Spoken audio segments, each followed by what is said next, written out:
Hey guys, just here with Wyatt Claypool today. We're going to be discussing BC politics and a little bit about the leadership race. So, Wyatt, thanks for joining. Yes, ahoy everyone. Thank you for watching me on Anthony's podcast. So, Wyatt, first question. Obviously, this has been a really interesting leadership race to watch for the Conservative Party, adjacent to OneBC. Why don't you just give us a little bit of your overview of how you thought the race unfolded? Did it go how you expected? Were there some really unexpected turns that were made, or what's your thoughts? Well, honestly, I didn't expect Kerry-Lynne Findlay to eventually be the winner of the race. I think everyone watching it early on assumed, okay, it's going to be Caroline Elliott's, race. It's basically been engineered for her to win, and everyone else is going to try and put together some sort of a campaign. But at the end of the day, if the party wants Caroline, they're going to have her. And to a certain extent, they tried their hardest to make sure it was going to be Caroline, but it didn't quite work out that way. And I think it's more so that it just demonstrated that money isn't everything in politics, and at some point people are going to vote for what they want for, or at the very least they're going to vote against what they definitely do not want, which I think is 50% of the reason why Kerry-Lynne Findlay ended up winning. I'm not trying to go after her and say, like, well, it's not because of her that she won. I think but it's partly because of her, but in large part, it's also partly because of the behavior of Caroline Elliott's campaign, the party's inner circle, and the grassroots of the Conservative Party were rebelling very much against the kind of elitist inner circle politics that the Conservative Party had sort of been kind of corrupted by, and still is at the moment, although that could be cleaned up. Mm-hmm. Yeah, watching some of the Ontario operatives and backroom operators that she had on her team, have you had history working with any of these guys, or kind of with or against them in the past, like the Anthony Koch, the Corey Tenake, the Nick Kouvalis? Like, have you worked with any of these guys before? Not worked directly with, like not been in the same room, but I was a campaign manager for the BC Conservatives. In 2024, I was the campaign manager for Bruce Bannerman in Abbotsford South, and later on in that campaign, I moved on and was an organizer for some other candidates. I actually ended up in Maple Ridge East and helped Lawrence Mock's campaign get across the finish line by like a little over 100 votes. But I remember that campaign with all these guys in the inner circle of Party HQ, and I didn't fully detect what was going on at the time, mostly because you're trying to keep an optimistic spirit. You're not running around talking about all the problems, because what use is that? But I noticed a little bit before and a lot after just how much money these guys spend to get absolutely nothing done. Some of these guys had $20,000 a month salaries. The party executive director, Angelo Isidoro, was paid $80,000 during the period of the election in 2024.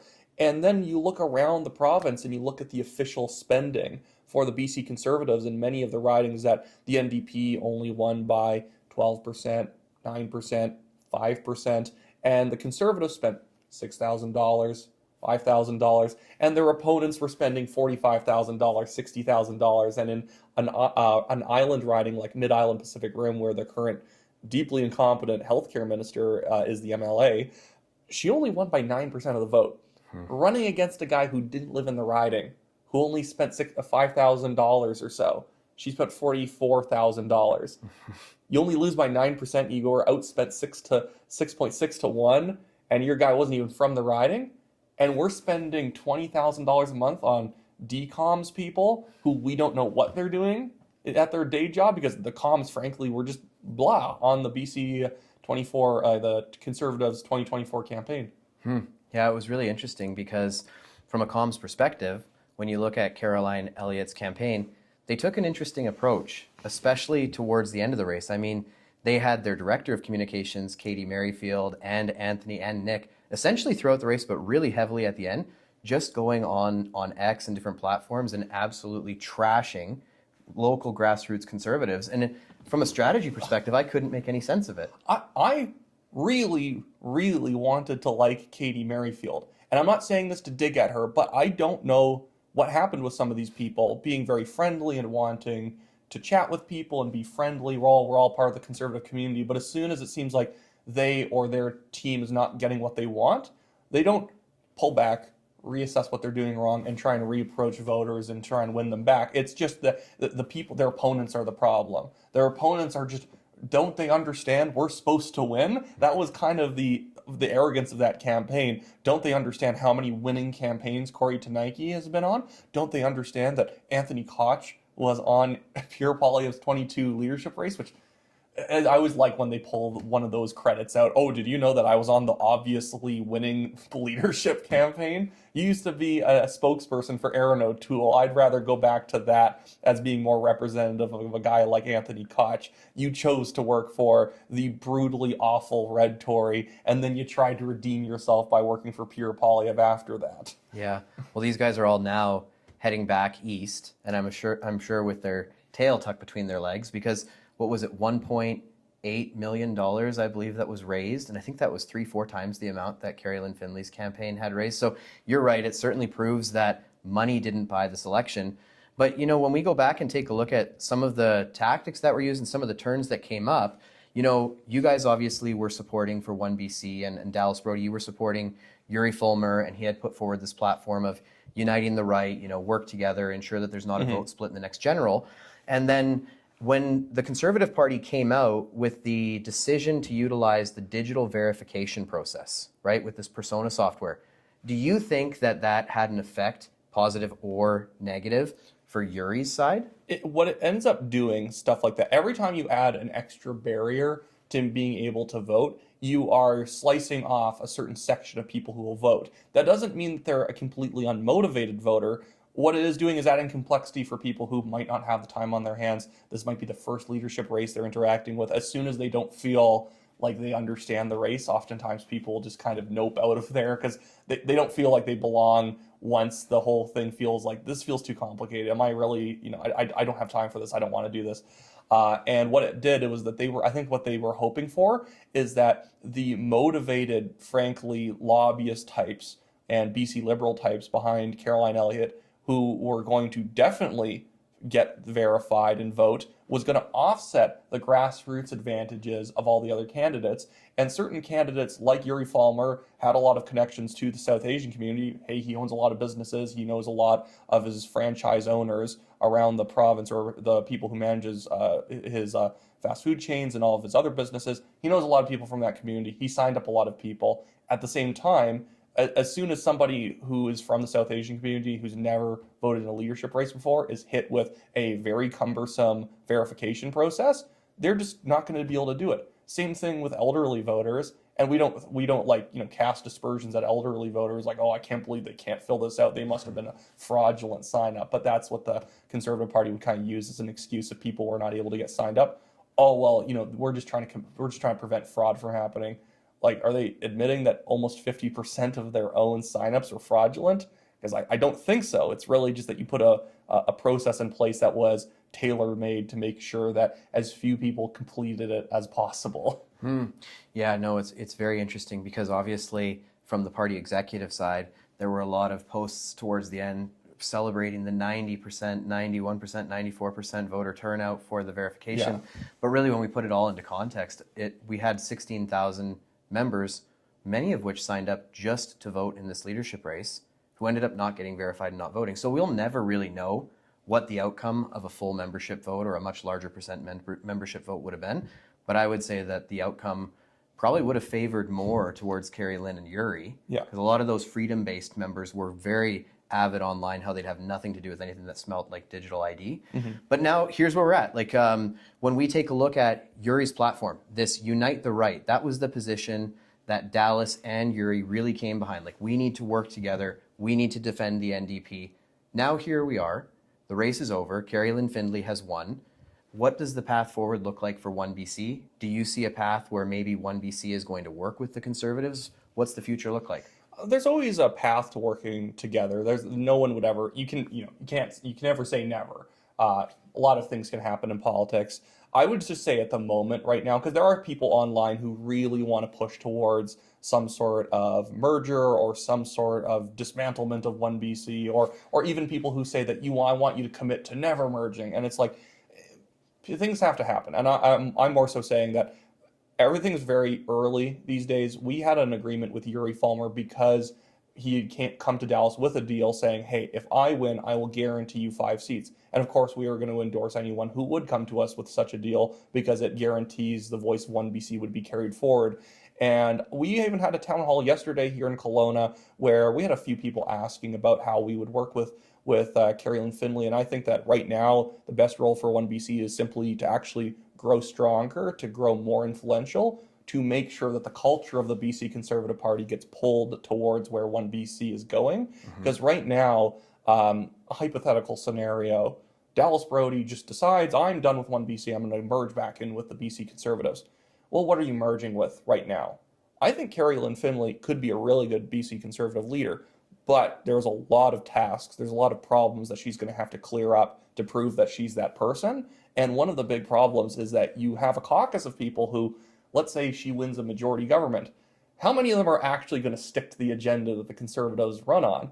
We just had a vote for the Comox Treaty Act, where 5 Conservative MLAs voted with the NDP to pass this treaty that gives more money, land, and power to a First Nations band of only 340 people in the Comox Valley. It's absolutely insane. So if Kerry-Lynne Findlay wins 50 seats, 49 seats, has a small majority margin, and she wants to get a bunch of conservative policies through, and she's earnest about it, the problem is you have Ali Warbus in your caucus, you have Peter Millibar, you have Brennan Day, you have Claire Rattay, you have all these people who might actually go wobbly on some of these policies or try and pressure you to water it down, or they're not going to vote for it. Because we see this happening in the NDP right now, where Joan Phillip is blocking Eby from making changes to DRIPA. Eby's was the guy who helped pass DRIPA in the first place. He wants to change it, but the problem is there's radicals in the party who will refuse to let changes be made, or at least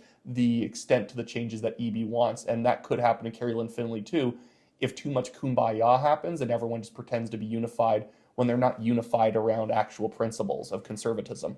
So the concern obviously being, especially from your guys' end, is that Kerry-Lynne's at a pretty pivotal moment coming out the gate here, and it's going to be whether or not she heads more towards the mushy middle and makes a lot of compromise, or if she actually sticks to her conservative platform and follows through.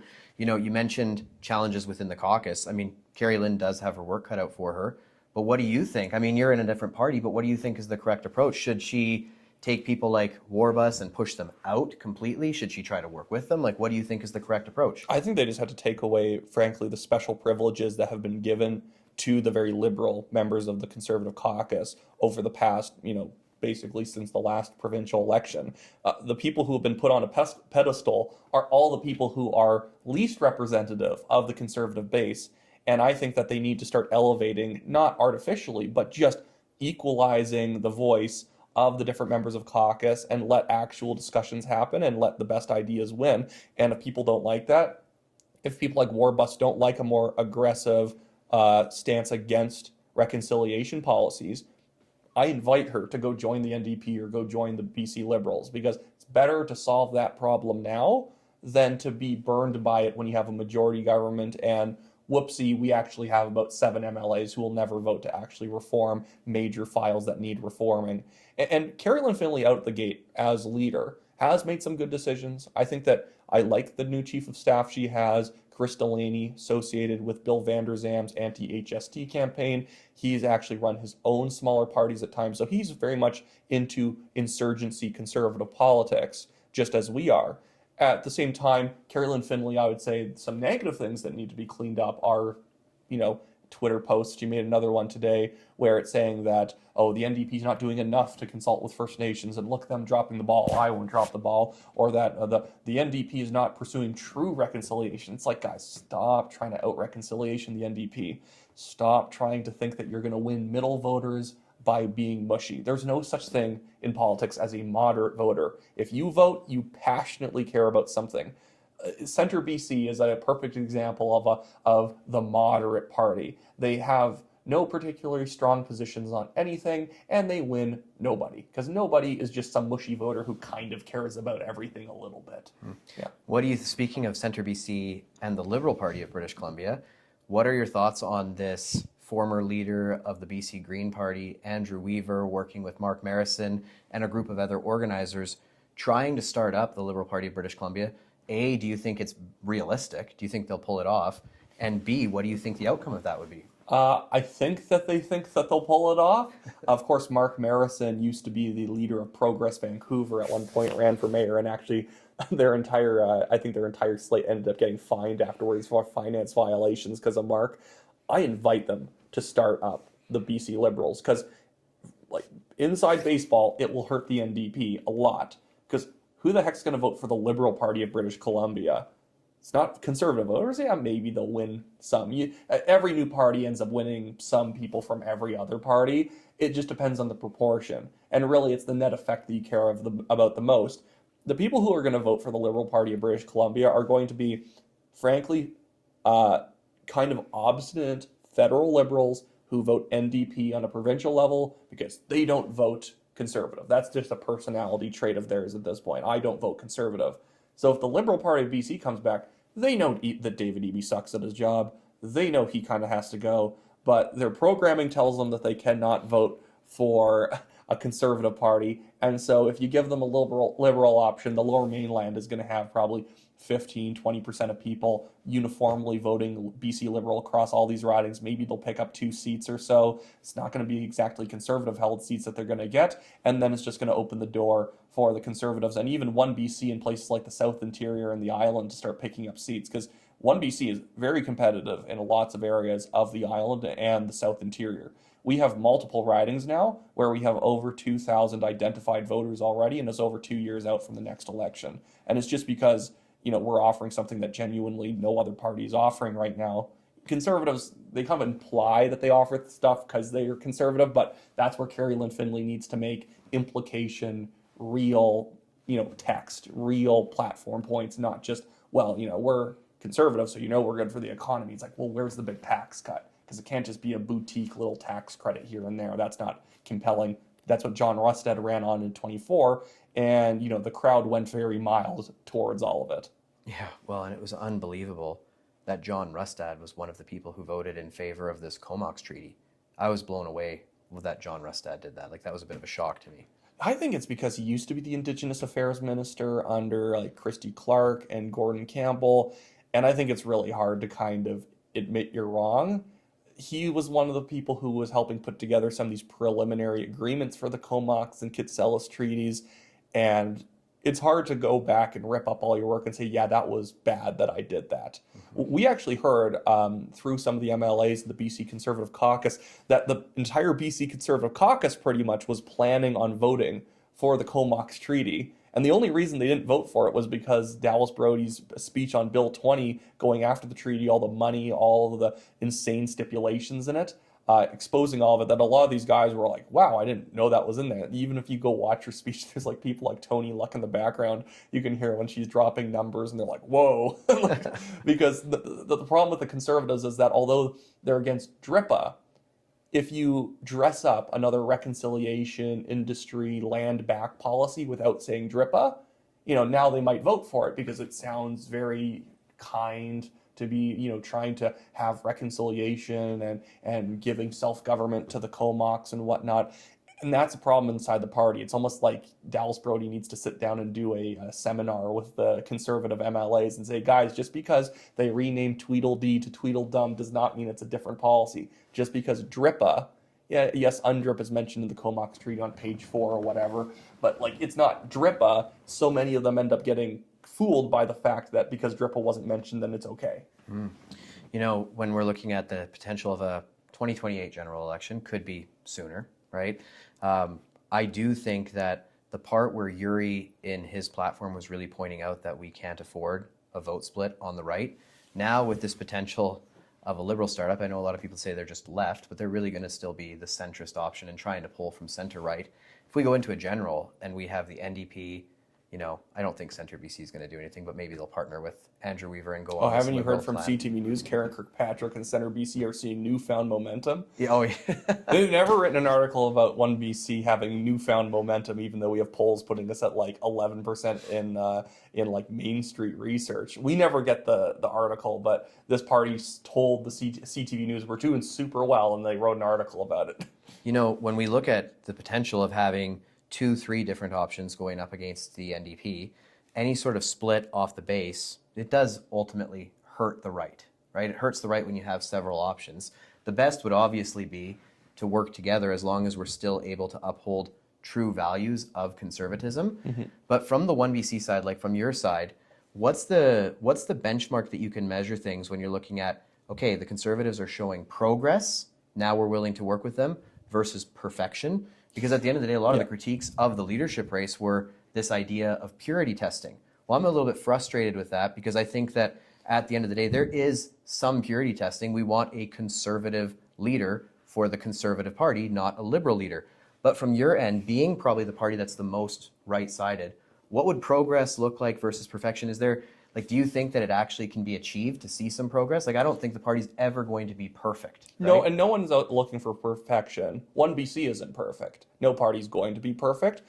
The Conservatives, if I was to just give them advice, it's just that you need to run hard against the biggest issue in the province right now, which isn't just DRIPA. It's just the whole reconciliation agenda overall. You cannot pick and choose what parts of it you're going to keep and what parts you're going to throw away like it's a buffet. And I don't think this is perfectionism or purity testing for me to say this, but you just need to do what Dallas is doing. And frankly, make OneBC relevant. If you want to do well, move into the issues that we're the only ones occupying right now, like saying that we're going to cut off funds to the bands who are suing the province for title, that we're going to stop the voluntary transfer of land and money and new powers. We're going to stop signing these bad treaties. We're just going to end the whole reconciliation grift and defund it out of the government because there's billions of dollars being wasted every single year. And if you're a fiscal conservative and you care about balancing a budget, you can't drop this. They should be running on a big tax cut because what does the Conservative Party really stand for? If all they're going to run on is I'm a little more pro-business than the EBNDP. And that's actually the problem for the Conservatives. I would actually say that vote splitting is largely kind of a myth. If you look at the polls where OneBC is at 11%, those polls show that if you actually show the united right together, if you just added the two numbers together, it's like 57%, 58%.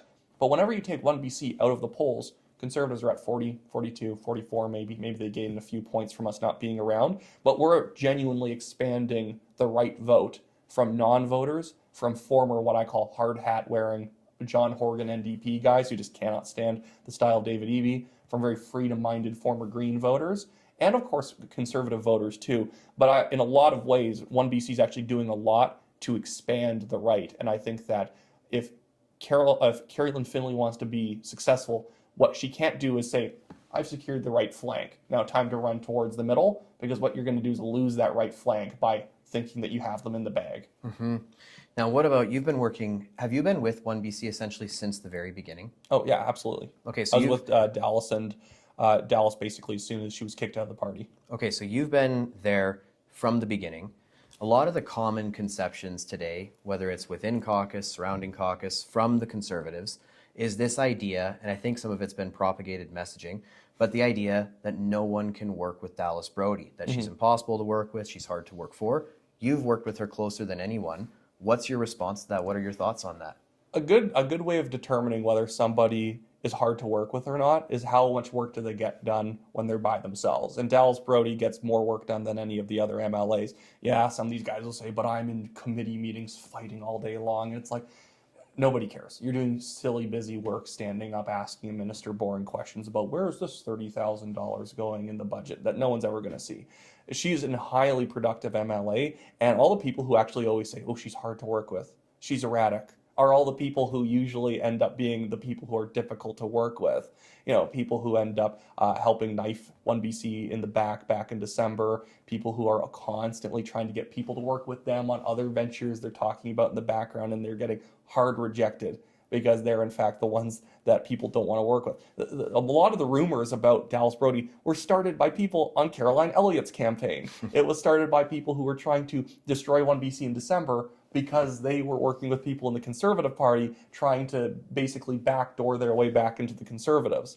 And so it's always a easy flippant thing to say, but someone who's hard to work with doesn't tend to do as much as Dallas Brodie does when she's on their own. You'd think it's just somebody who just never gets anything done. Nothing's ever good enough for them. It's always complaining. It's like Dallas is only ever working, I find. Well, it's interesting. So I know this has probably been discussed a few times in the past, but when OneBC, the making a killing, the documentary, phenomenal documentary, like really great. During that period of time, it seemed like OneBC was actually really starting to pick up some steam. There was the relationship with her and Tara Armstrong, you had the two MLAs. Then there was kind of this collapse that happened, right? What, from your perspective, having worked right there through all of this, what actually caused that split? And the reason I'm asking is it kind of goes back to that last question. I think for many people, they viewed the split in that relationship as like the final proof that you can't work with Dallas Brodie. That was, I would say, deliberate sabotage. What we noticed right when our documentary came out, some of our people on the back end, because we've been able to kind of do a bit of a forensic investigation of what the guys we eventually had to fire were doing.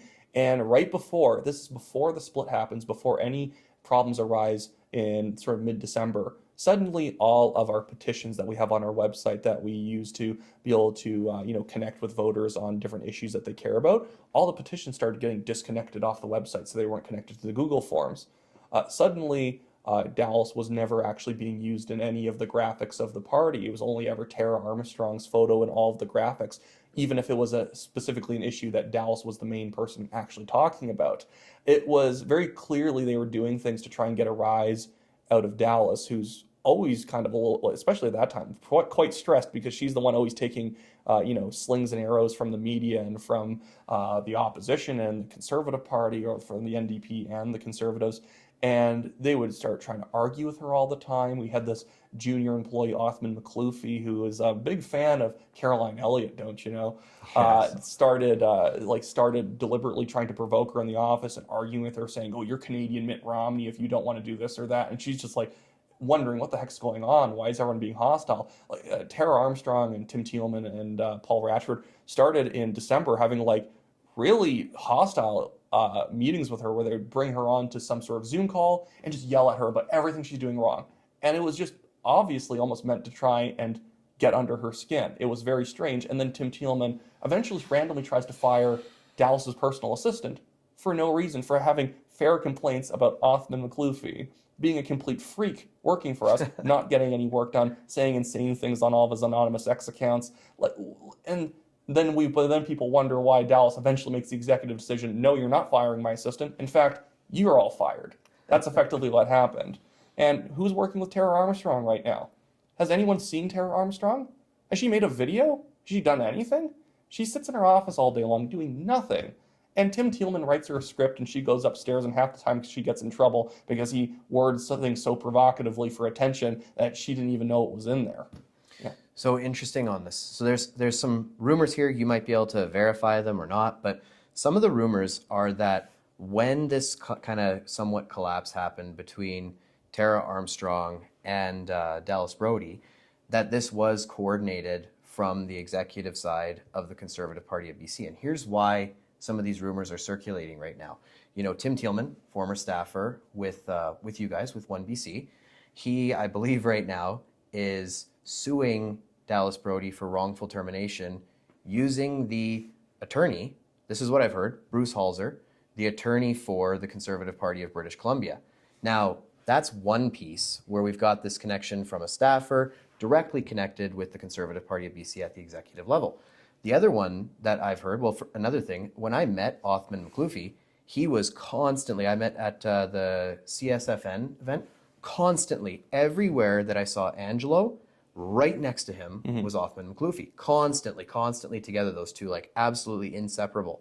But then the other piece with that is that Othman, I believe, has been long-term friends working closely with Angelo and others. From your perspective, having gone through this as well, there's rumors that this whole thing about Tim, for example, filing the note to have Masha resign or fired was executed by the Conservative Party of BC at the executive level to basically destroy OneBC. Do you, Kerry, do you believe that that's accurate? Is that an accurate representation? Now, with Bruce Halser representing Tim Thielman in that case, I don't know much about the case. I've heard the same thing. And the funny thing is, I actually hear it not even from our own side. I actually hear it from people from the Conservatives mentioning, they call me and they're like, why is Bruce Halser representing Tim Thielman in the case? That's very strange. Don't they hate each other? Maybe they don't. I don't know, but that seems like a strange connection when the Conservative Party is like triple arm's length away from Tim Thielman and probably wouldn't let him even near the building when it comes to their headquarters.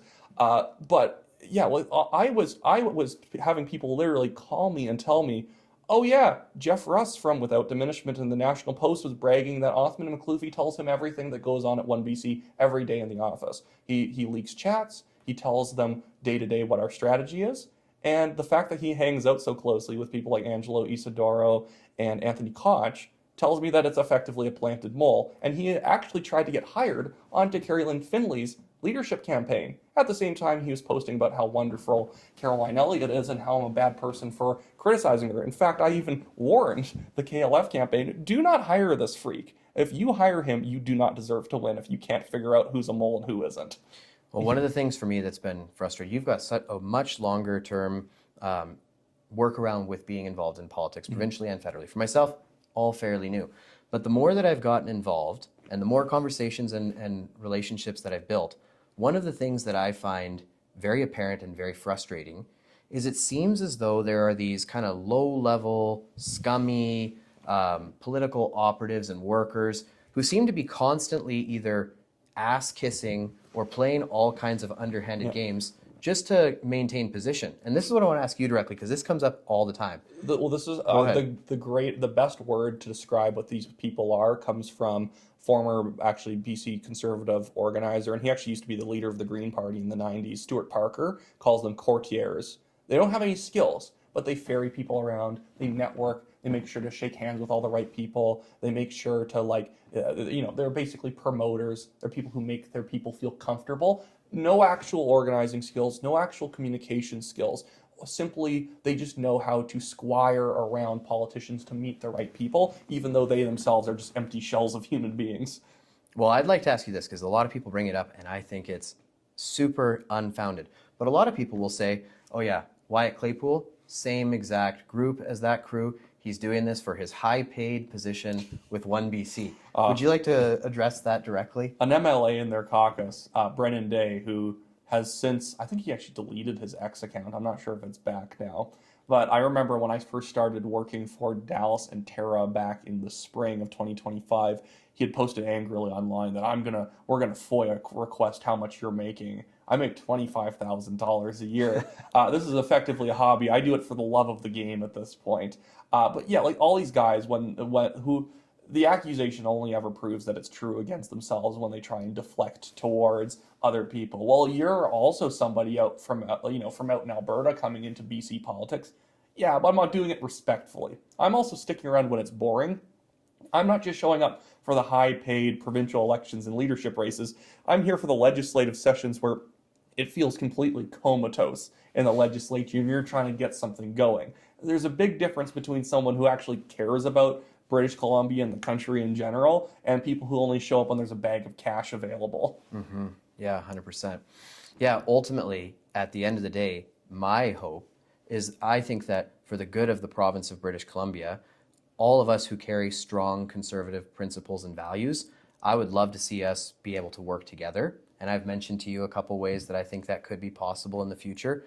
We'll see what ends up playing out here, but I would love to see us be able to work to defeat the NDP, actually build a real strong conservative presence. But I also do understand, even I was at your event yesterday, I'd completely forgot, by the way, that the OneBC event was happening yesterday until Kelowna Pride went out and posted this whole shut the OneBC thing down. Kelowna shouldn't be allowing them. Solid marketing there. Oh, it was great. It worked. Yeah. I forgot the event was happening. Kelowna Pride put a Facebook post. Yeah. I'm definitely going to go to the event now. Oh, I gotta thank Wilbur Turner for attacking the event so much because it was great media for us. Wilbur Turner, who for some reason goes by Queer Granddad online. You would probably also tell your kids if someone named themselves heterosexual uncle as their Twitter profile or their blog, you'd probably also tell kids not to go around them.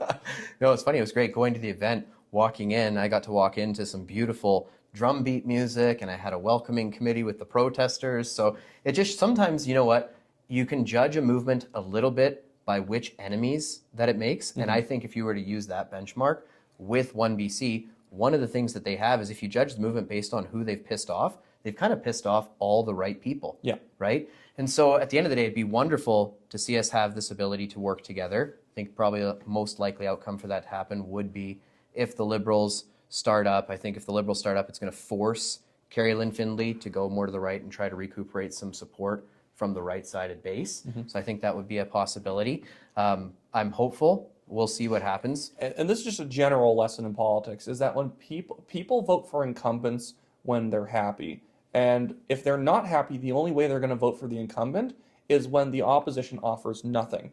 Nobody wants bland, in the middle, tinkering around the edges type change. They want full fat change or they're just not going to show up. You always have to picture it's 7 p.m., polls are only open for an hour longer, plumber's driving home, he's exhausted. So you're going to stop the car for a 0.5% tax cut and some rebate program that really isn't even going to apply to him? Or does he want to stop because you're offering like what 1BC is? We're going to end the reconciliation grift, 25% across the board tax cut. We're going to just defund all of the pride nonsense, get soji out of your kids' schools, do all this stuff, clear cutting all of the bad regulations in government. We have 176,000 regulations in BC, by the way. Even Ontario only has 120,000. Alberta has only 80,000 or 70,000. It's ridiculous how much more there is in BC. But we're offering that. That's something that a guy will stop his car for at the end of the day. Not, well, we're not the NDP. And that is, if I can ever give the Conservatives some more advice, be a different option than the NDP. Not just a different color, but be an actual everyone can name 10 different differences between the parties. Because right now, if you want on the streets and you put up a microphone, people say, name 3 things that make the NDP different from the Conservatives, a lot of people would probably punt. Now, going into, if let's just say that there isn't this work together directly with 1BC and the Conservatives, there's a recall petition right now in Dallas Brodie's riding. Yeah. Very unlikely that ever happens. I would be shocked if they have 1,000 signatures so far. I know that the left is actually kind of like eating their own right now with that recall petition because they're so ticked at the people who started it because they were not ready. And even if they were ready, they weren't going to come anywhere close to the 15,000 that they needed. If Dallas reruns, which sounds like that's the plan, but when she reruns, is Quilchena going to be the most likely riding that she would run in, or is she going to select a riding that's more favorable to 1BC, like a Cowichan or a Salmon Arm or something like that? Anything can happen, but it's actually still a fairly favorable riding for Dallas. People don't know it about Quilchena. They just think, oh, it's a West Vancouver, white upper class BC liberal types. It's Kevin Falcon's old riding. It's 54% Chinese, and they are not PC about hating all the threats to their property from the Musqueam and the Cowichan. And so, yeah, there's a lot of support for sort of like the hard-nosed opposition that Dallas is offering in that community. And so a lot of people really like her and her riding, and it's hard for her to walk down the street without getting stopped by people liking what she's doing. But 1BC has tons of ridings where thousands and thousands of people have already been verified as supporters of the party. There's tons of ridings. Day one, we could get 500, 700 signs on lawns that day just because of just how many people really want the absolute opposite of what the NDP currently is. Tons of island ridings that if the BC Liberals come back, it's going to be a 5-way split, and then 1BC probably already has 4,000 or 5,000 voters mapped out in several of these areas where you only needed like maybe 7,000, 8,000 to win. Oh, you know what? I wasn't even planning on asking this, but I think it would be good to know. There were I believe two potential candidates for 1BC who were going to run, Mike Harris and James Davison.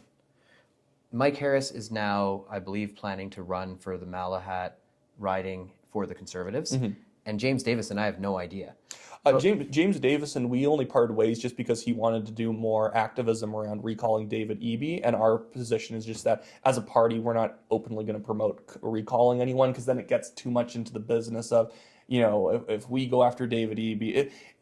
Dallas participated in the Recall David Eby petitioning before the last provincial election, back when she wasn't actually a candidate yet. She had run before, but she was in between running for Kulchina again.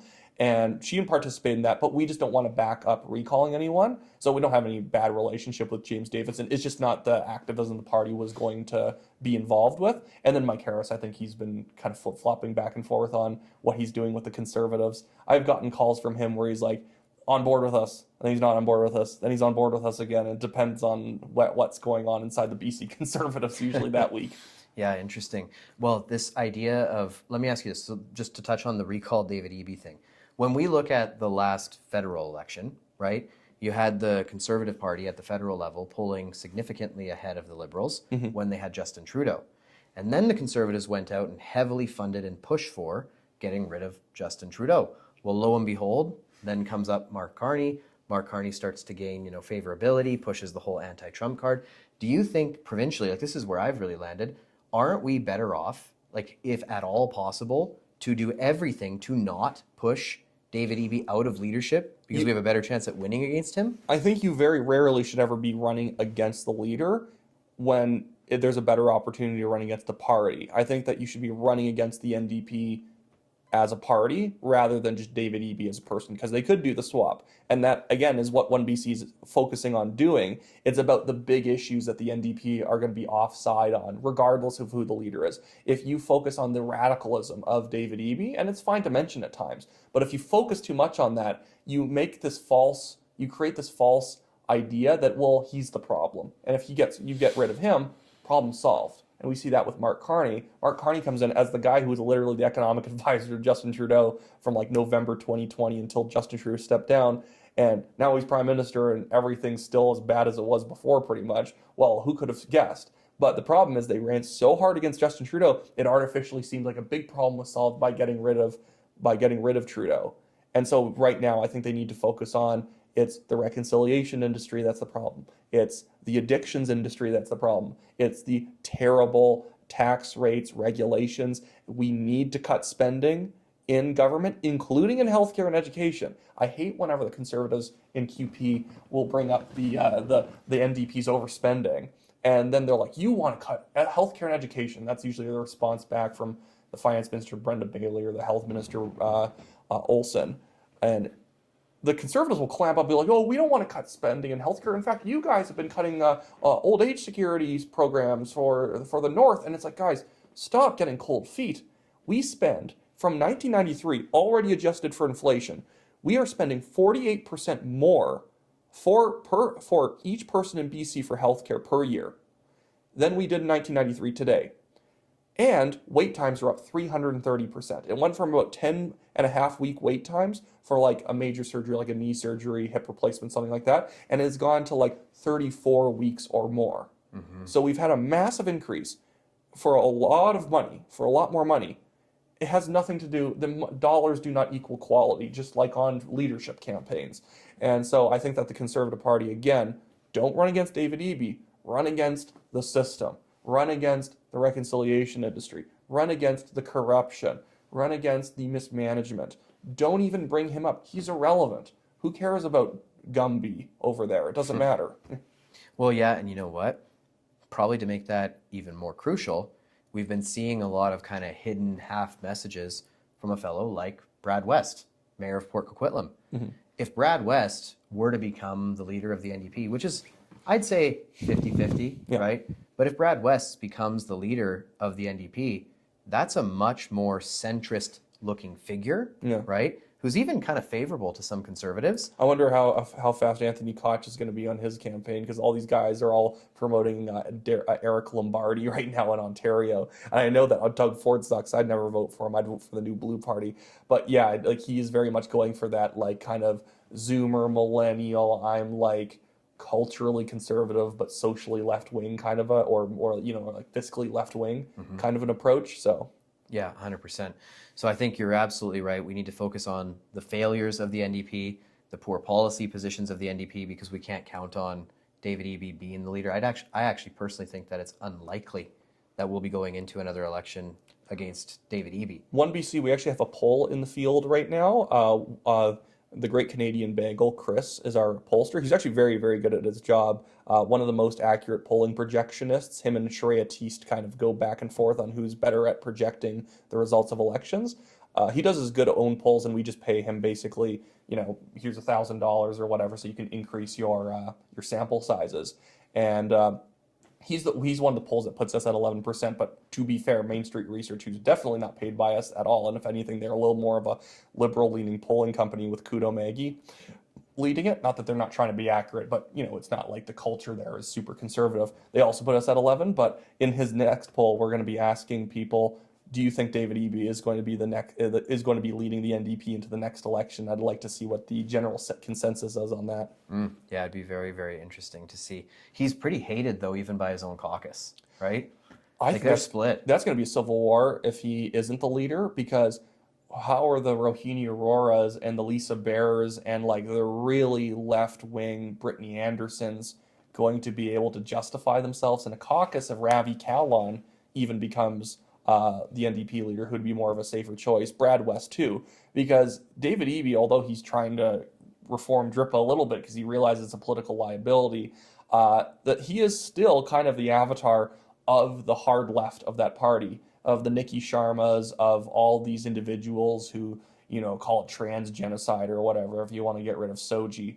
That there is still an element of the John Horgan hard hat party in there, and I mean that in the sense like, John Horgan had the ability to get like tradespeople voting for him because he seemed like one of them, even though he was always a union hack anyways. But if Eby goes, I wonder if all these progressives are going to rebel, or they're going to try and basically not rig the election, but more so like try and just stiff arm any outsider away so that they can make sure one of their own stays in control, that they're going to do the face swap without a policy swap. Yeah, no, that'll be extremely interesting to watch. And it was hilarious that they named the what was the dam that they named after? Was it John Horgan? They named a dam that he hated. What was it? Isn't it the was it Site C? Site C, yeah. And he literally has photographs of him holding up "Stop Site C" banners. Yeah, no, that it was hilarious because he absolutely hated that thing, and then he gets kind of named as the guy for it. Well, very interesting, Wyatt. Yeah. Really great to have you here in chat. I'm hopeful, maybe I'm unrealistic, but I'm hopeful. I would love to see conservatives working together. And one of the awesome things, going to your guys' event last night, the room was packed, and it was primarily grassroots conservative people who have real grassroots values, who want to be a part of a movement. And I'm hopeful that here in British Columbia that we can get back to a place where we actually have that as the majority government. So I think it'd be really awesome if there was a path to be able to work together. And I can guarantee people that when I say vote splitting's a myth, it's also because from a strategic point of view, if OneBC looks at a riding and we say, we're at 14% in that riding, it's in the Lower Mainland, we'll put up a candidate, but we're not going to try too hard. Every party kind of does this. Even the Conservatives in Montreal don't work that hard because they'd rather the Bloc win a Montreal seat than them turn their 4% into 12. There's a part of the country where every party runs somebody, but not that hard. And I think that OneBC, we have a lot of ridings that are absolutely available to us to win. Many of them are current day NDP ridings.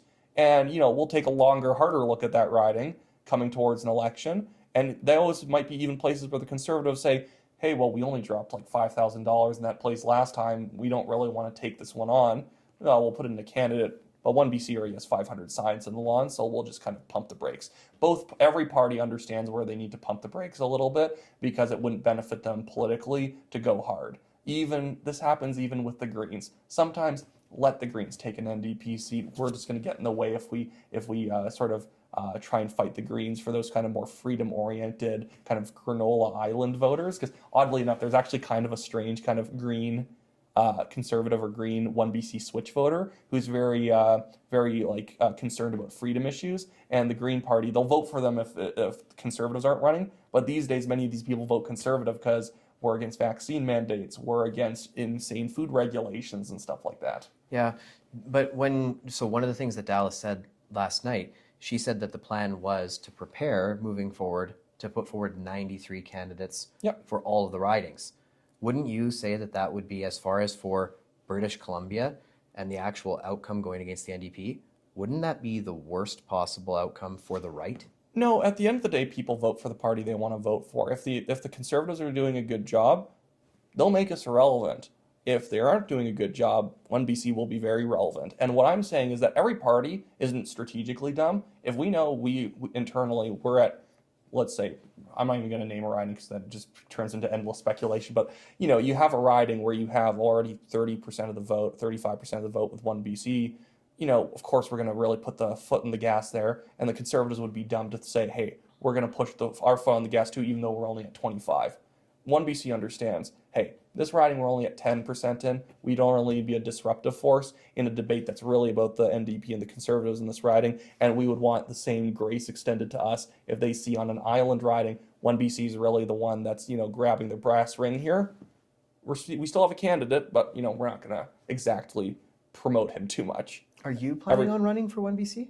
It depends. I'll see what happens. Yeah, because you had a startup for potentially running federally. Have you had your eyes a little bit more on the potential of running provincially? I think that not that I've learned a lesson or anything like that, like I did something wrong when I ran for a federal nomination for Signal Hill in Calgary, but it's more so you don't really. You can sometimes prepare years in the future. I think you just have to stay open to doing whatever at the end of the day. Mm-hmm. Well, Wyatt, thank you for joining me today. It was a wonderful conversation. I'm very hopeful that we'll be working together in the future. Absolutely. And he's going to first start off working with me by driving me to the airport. So thank you for having me on your show, Anthony. You bet, brother. Yeah. Awesome.